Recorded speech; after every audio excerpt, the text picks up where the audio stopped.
Hey guys, welcome back, and in this video we're going to talk about probably the most common short game question I get, which is what's the difference between chipping and pitching, and what do I need to do differently with those techniques? So the main thing before we get into the technique stuff, which I will go over in some good detail toward the end of this video, let's talk about the strategy for chipping and pitching. And a lot of people think of chipping as around the green, pitching is farther away from the green, and I don't mind that. We can even talk about pitching would be higher up in the air, carrying the ball farther, landing it closer to the hole, and chipping would be getting it on the green as quickly as possible and letting it roll out. We could even think of it that way, but I also like to think of it as a spin. The goal with a pitch or a chip shot, which right here I have about a 30-yard shot away from this green. If I'm going to chip, I do want to get it on the green as quickly as possible, get it rolling as quickly as possible, but I want to keep the spin off of that, and I'm going to keep the spin off this ball by using a lower lofted club. So if I can imagine, as I take loft off this club using maybe a 9-iron, it's going to be less and less backspin that's transferred into the ball. So if I'm using a 9-iron here, I could probably use an 8-iron. Some people will even use as low as a 7-iron when they're chipping. My goal is to get that ball getting on the green, rolling as quickly as possible, and then really rolling out. It's not bad for one of the first chips of the day. The goal there again, take the spin off, get it on the green as quickly as possible, let it roll as far as possible. Now that's a chip. That's the goal with the chip. I think it takes the least amount of technical skill to successful chips. It's really just more about managing the speed. You don't have to get too fancy with the spin and different things when you're doing a chip, and I'll go over that here in a little bit. But now when we're doing a pitch, we have a different goal. This time I'm trying to carry the ball as close to the hole as possible, use the maximum amount of spin that I can get, and then to really get that to stop close to the green. Now, that's going to be really handy, and a lot of the best players in the world are phenomenal pitch shot players, create tons of spin on the ball because it gives you a lot of options. Maybe with this shot, I can chip, I can pitch, I could even putt if I really wanted to, if my chipping and pitching was really struggling. But let's imagine there's a bunker in the way that I have to carry and then stop it really quickly. Let's imagine that there's some kind of obstacle where I need to stop it really quickly. That's going to get really difficult to do if I'm trying to bump and run a 7-iron. So with a pitch shot, I have to use a lofted club. Here I have a 60 degree, that's going to get you the most spin. If I use a 56, that's also going to get a lot of spin, but that's really your two options for a pitch, 56 or 60. You could maybe get away with a gap wedge and still create some spin. Another thing to keep in mind here, if I try to pitch this shot today with the dew on the ground, it's going to be really difficult to get much spin on it. So that ball just kind of rolled up the face because it's wet out here. That's going a little bit higher. If I get I'll try to dry off the club and the ball and see if I can get the best quality shot here. But it's really important to realize when there's water on the ground, it's going to be next impossible to get really high spin rates. And what happens is the water gets between the ball and the club face, and the metal on the club face won't grab that ball. So the grooves, more than anything, they actually just get rid of the water and help you to get more spin that way. Or if there's any debris, maybe if you're in the rough, you're not going to get very much spin. Anytime there's anything between the ball and the face, it's going to be very difficult to get that high spin pitch shot. But again here, the overall goal is I'm going to carry that ball as far as possible. I'm going to get it to spin as much as possible. And that's got a ton of spin. I just hit it too hard. As you can see how that one checked up really quickly as it's up there. So that's the overall differences. A chip, get it on the ground as quickly as possible, take off as much spin as possible, and I'm going to do that with a lower lofted club. A pitch, I'm carrying the ball as far as possible, close to the pin. I'm trying to get the absolute maximum amount of spin that I can, and I'm using a higher lofted club to make that happen. Can't really hit a successful high spinning pitch shot, the kind of one hop and stop shot that you hear a lot of pros talk about. If we're using a 7, 8, 9, even a pitching wedge, just not going to get the spin on it. So now that we know the difference of what the goal is, let's talk about what are the details. And this is really where we can get good at this. So with a chip shot first, again, lower lofted club using a 9-iron, I'm going to go ahead and have my feet pretty close together. And really with any of these shots, whether it's a chip or a pitch, I'm not going to have it too far behind my front foot. So if it's my chip shot, maybe call it a club head width behind my front foot, my lead foot. My feet are maybe 2.5 club head widths apart. So I'm making this a narrower stance. That way I feel like I can rotate a little bit easier. I do want to rotate my body, so as I'm coming back and through, the overall motion is very little wrist.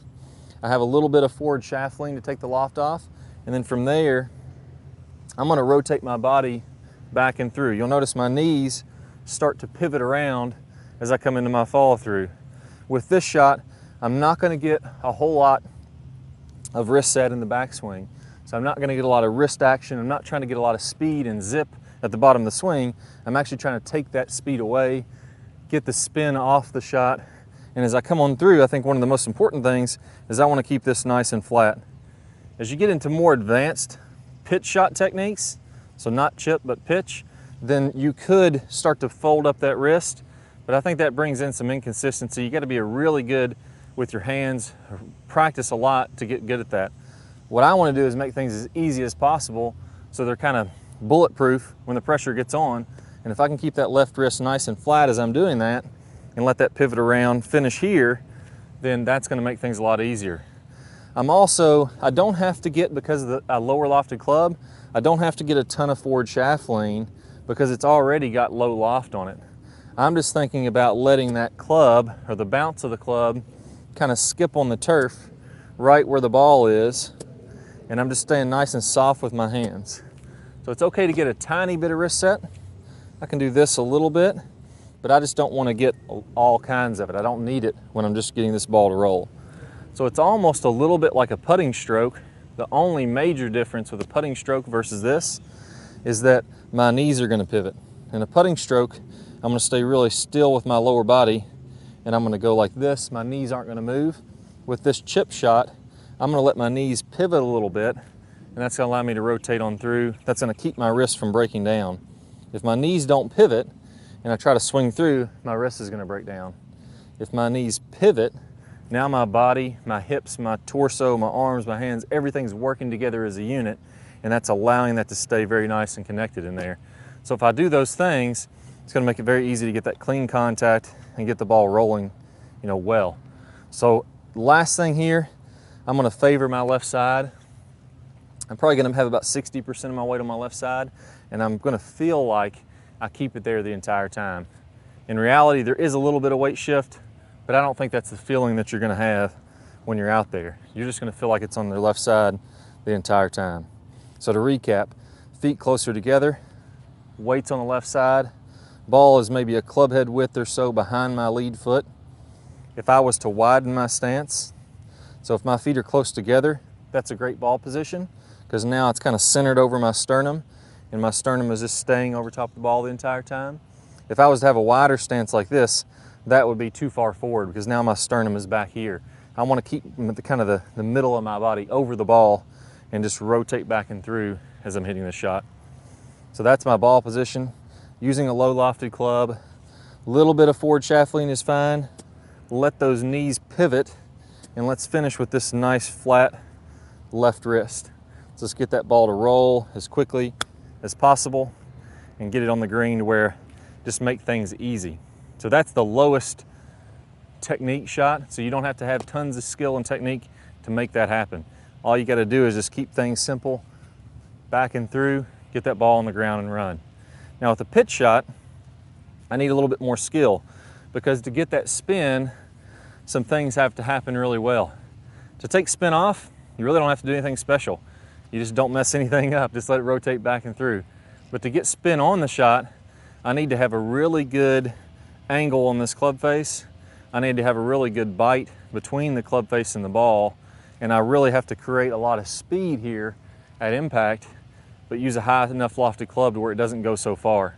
So things are a little bit more advanced, I guess I would say. My rule of thumb is, if you can pitch, I would prefer you pitch. And when I used to do some clinics, when I first started doing clinics, and you'd be in front of 15 or 20 people and you're doing these demonstrations, the last thing you want to do is completely chunk one or lay the sod over it. And as a player, I always like to pitch it because you got a lot more spin on there and it's cooler, it checks up by the hole. But when I got in front of a lot of people, I realized it's a whole lot easier to chip. You're not going to mess up as many. But if you have the skill to make it happen and you practice a good amount, you can hit that one hop and stop that really good spin shot. So with this one, again, I'm going to use my 60 degree here today. I think you pretty much need to use that or your 56. The difference here is there's a lot of loft on this club. I can take some loft off and it's still going to have plenty of loft on it. When I get that extra forward shaft lean, what that allows me to do is that allows me to release the club a little easier, and that allows me to be a little bit more consistent because now my hands are more in front of the golf ball. I'm also, the difference with a chip and a pitch, I'm going to use about the same stance and setup, but on my backswing, I'm going to go ahead and let those wrists set a little bit. So I'm going to let those wrists cock. As I come down, I have to be really certain that I don't catch a whole lot of ground. I'm going to hit down and through the ball, but I need to hit that ball first contact and be a little slight bit lower on the face. That way it's really clean. There's nothing between the face and the ball. As I come on through, I can still get that flat left wrist as I come around, but I'm really feeling like I'm accelerating. Everything is really accelerating quickly through the ball to get that extra spin and extra grab on it. And I'm going to carry it a lot farther, which is why I'm swinging harder, but I'll let the spin grab it and stop it. So to recap on this pitch shot, same ball position as a chip. You can move it around a little bit, that's okay, forward or back, to fine tune it for yourself. That same overall ball position is fine. I'm going to get a little bit more forward shaft lean at contact because I have this higher lofted club. It's going to allow me to be more consistent. The ball is going to come out a little lower than it would with if I just use the chipping technique with a 60, but it's still going to come out plenty high. So I don't have to worry about that. I'm going to let those wrists hinge a little bit more and then really accelerate on through there. I feel like I'm very aggressive with my knees, getting everything to accelerate, getting that club to come on through, but I'm not breaking down this left wrist. If I break down that left wrist, I'm going to start adding more loft.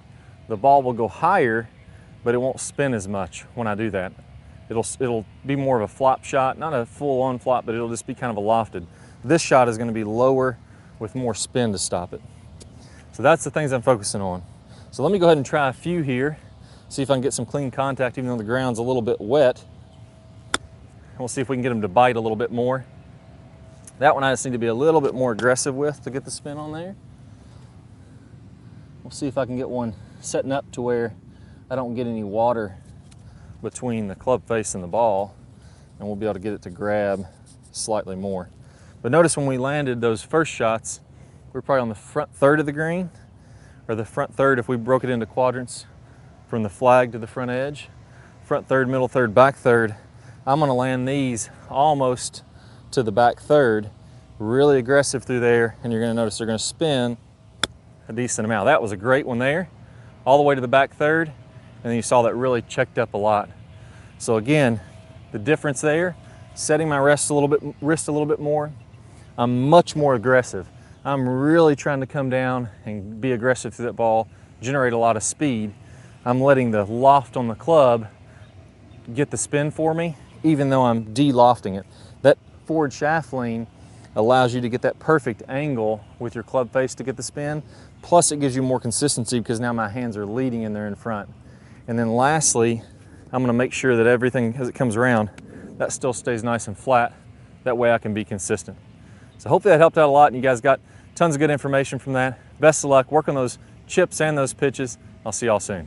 Hey guys, hope you all really enjoyed that video on increasing your accuracy with your chips and pitches. If you want to take it to the next level, I got a great bonus video it's going to play in a second. I'm going to play a preview from one of my best short game videos out there. You'll be much more accurate once you watch this.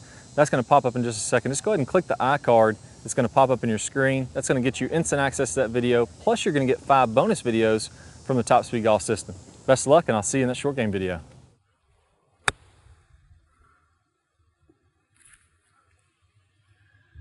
Pitch shot could be anywhere from right by the green all the way back to probably 50 or 60 yards or so.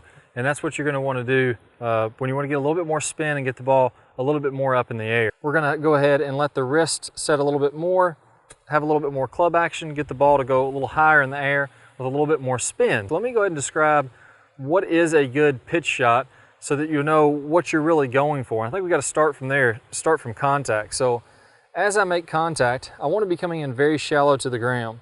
So I don't want to be taking much of a divot. I don't want to be hitting down into the ground. As the club releases and we have a flat spot where the club travels very level with the ground for 5 or 6 inches on these pitch shots. So when that happens, let me go ahead and exaggerate. As my hand is coming down, my hands are close to the ground. As this club gets closer and closer to the ground, my hands move up. As the club moves down, now you're seeing them having this flat spot.